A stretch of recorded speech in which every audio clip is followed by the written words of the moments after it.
Oh, hello there. So, you're here to figure out if the CANIK TTI Combat is worth it. Well, stay tuned. We're about to go over that right now.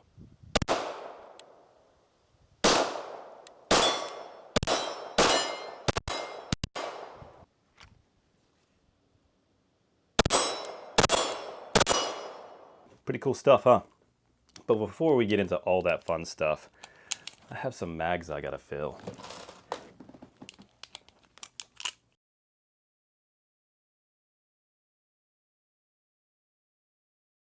And I know they make speed loaders to make this a whole lot easier, but you know what?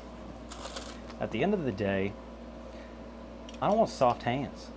So, I have one, but here I am, still doing it the old-fashioned way. So the CANIK TTI Combat. The biggest things about this that I did not like is the fact that it is impossible to find a level 2 retention holster for it. There's plenty out there that do work with level 1 to where it's friction, but for my belt, I really like something that's level 2.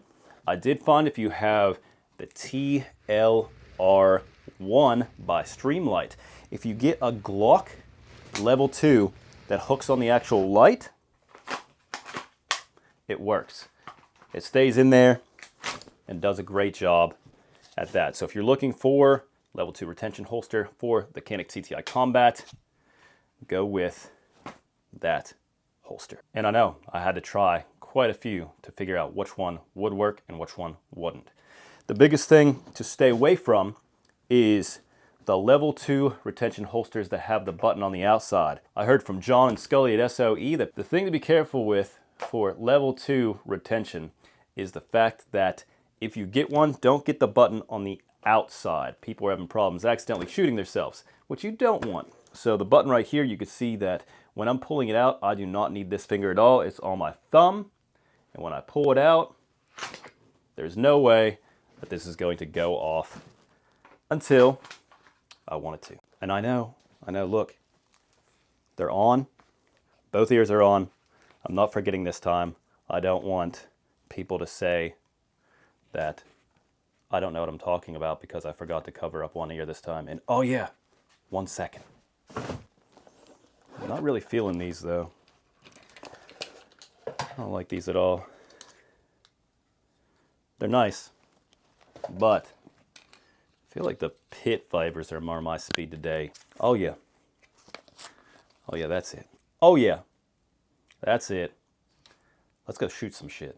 So here we are at the range. The first thing I'm going to do is fire it one time, give you the feedback on the trigger compared to other firearms out there, and give you an idea of the kick of the firearm. I'll do this in slow-mo so you're able to check it out.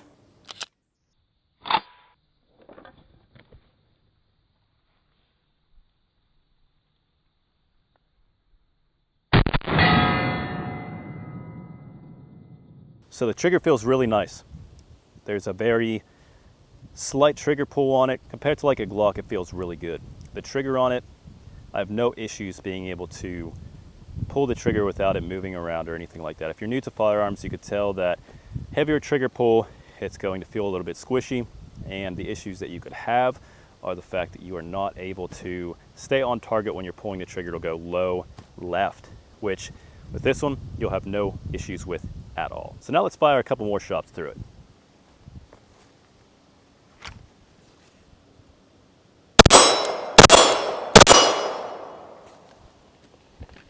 The one thing I will say is the red dot that comes with the CANIK TTI Combat, it works well.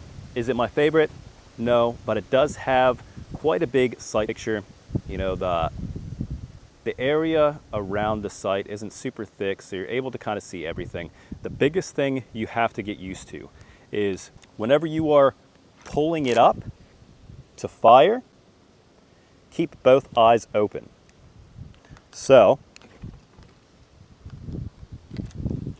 anytime I'm going up to the target, you can see that both my eyes are open. You don't want to do this and cover one eye to try to get the sight picture and try to align everything. The reason to have these is the fact that you can keep both eyes open, be able to see your surroundings, be able to go on target, fire, and still be able to see everything around you. You don't want to limit yourself with that. So now, let's fire it one-handed.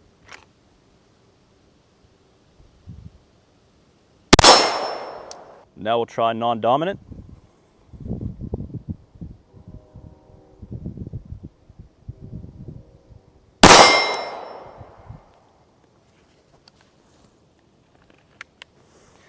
Not bad at all. It feels really good in the hand. So, with this, it is clear. The biggest thing I like about this are going to be the trigger. It feels really good on the hand. The fact that it is a bigger firearm, I have bigger hands, so it wraps really nicely, nice and tight. So whenever you are going out and pressing that trigger, the comp that's in it pushes all that gas up, pushing the pistol down, so it doesn't kick that much. It feels really good. Also, the barrel being longer also helps out with those things. You'll be able to tell if you are using shorter pistols, they kick a lot more. There's absolutely no kick with this at all. So, I really like the release on here. It works really well. It's nice and long, so you're able to very easily hit that. I know the slide release on some, it's really hard. You kind of have to move your hand around to be able to hit it because it's so small right there. But with this one, you could literally change your mag, go through, be out, and still be able to hit that very easily, which is super nice. I like that a lot. So let's get into why everyone's here. The things that I really enjoy about this pistol and the things that I don't like. You're not here to just see me shoot. You're here to figure out if this is a pistol that you want to buy, right? So, let's get into it. Oh, what's that? That is the SOE rip-off med pouch. My little addition to my gun belt that I put on the other day. And yeah, you absolutely need one. But, back to the TTI Combat. The biggest and only problem I've had with this pistol is this right here. The mag that came with the extended on it had an issue with being able to eject, as I'll show right here. You could see that no matter what I'm doing, shaking it, trying to get it out of there, the only way to get it out would be to actually grab it and pull it. Now, you can see I have 3 of them now. So I only had the issue with one. I was like, I don't want to put this in a review if I just have an issue that no one else had. So I bought 2 more of them, and what do you know? No issues at all. So keep that in mind. If you do get a TTI Combat and you do have one that is a little bit sticky, then get some more. They are pretty expensive. They're like $50 each, but it is beneficial to have ones that actually work. The one that I did sucked, but now I have other ones that work well. You do get 2 magazines with the CANIK, which is nice. There's the extended one and then the regular. And the extended one does hold 18+1, which is really nice. Carries a ton of rounds.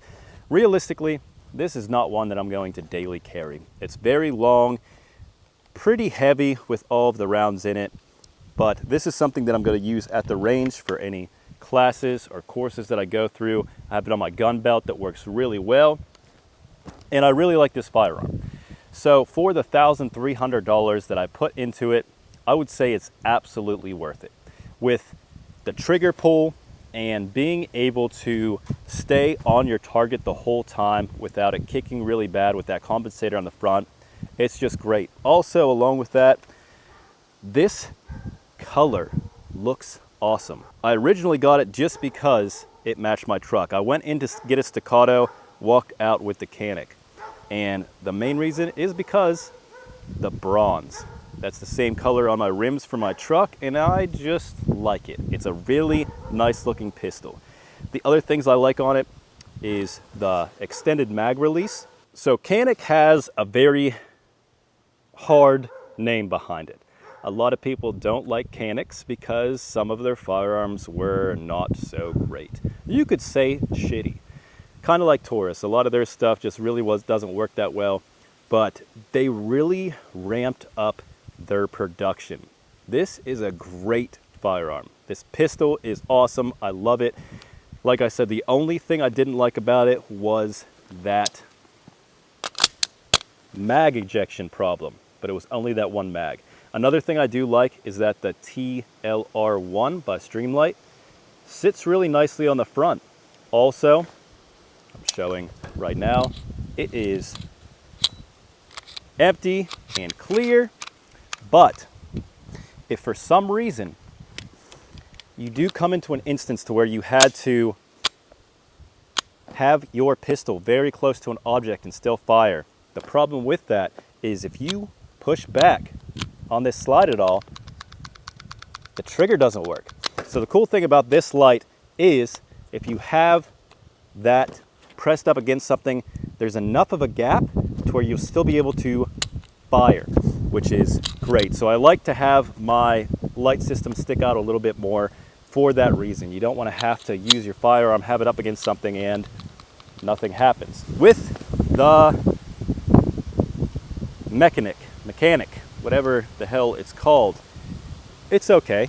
Would I rather have a Holosun on there, 507T? Yeah, absolutely, but this is what came with it, and I wanted to do the review with this on it. It works. It has no problem being able to go through and do the stuff. As you can see here, very easily hit the target. No problems there. And with that being said, there are a lot of pistols out there that do come with red dots and all sorts of sights.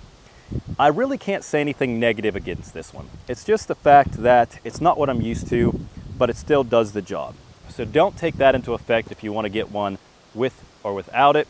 It works really well, and I would say that it's worth the extra $200 that it was on top of the pistol. I got the one with all the fancy stuff with it. So the case it came with is really cool. It came with a limited edition coin. It did come with a holster for it. That was not good. The retention was terrible. It was nice that it did come with it, but not something that I would use. Also, I put weapon light systems on all of my pistols that I carry, so it wasn't something that I was going to use. I carried it around for a little bit in it, and first of all, I don't like to, if I'm everyday carrying, have it on the outside of my body so that someone could just grab it. If I am going to do this, it's going to be level 2, so at least there's a button to be able to pull, so no one could take it from me. Obviously, if you're having that on your side, you're going to be a target. So with that being said, I'm not going to use that.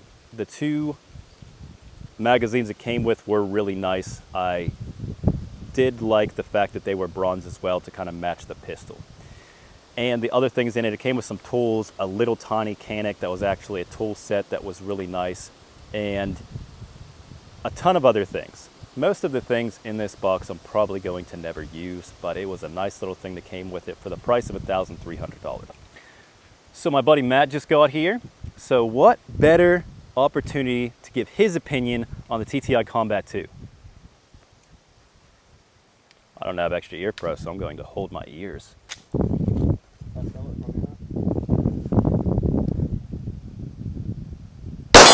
There you go.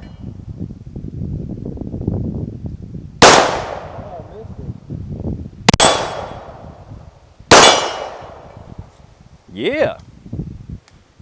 So what do you think? Man, that's awesome, man. It's really smooth. Yeah, the trigger feels really nice on it.